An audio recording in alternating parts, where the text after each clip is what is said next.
शेरन के गढ़ है बच्चे। अरे ये गर्दा गर्दा आपका गाना है। ये गाना बहुत बहुत, यही गाना तो हमारा समझ लीजिए पहला गाना जो था सिंगल, जो सबसे ज्यादा चला था ये गाना।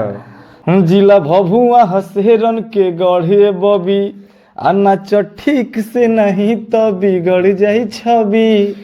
अरे अपना हो बल पर के तना जानी के, अनाच नचैनी दुनहाली पे। तब लड़की कहती है अरे केतना जिला में नाचे हो गईनी, खरोचो न लागल जवानी के।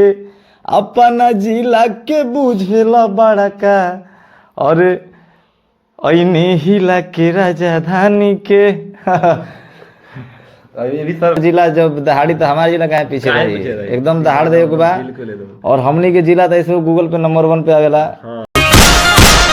जिला भभुआ हसेरन के गढ़ी बबी, नाचो ठीक से नहीं तो बिगड़ जाई छवि। अरे बिगड़ जाई छवि। जिला भभुआ हसेरन के गढ़ी बबी।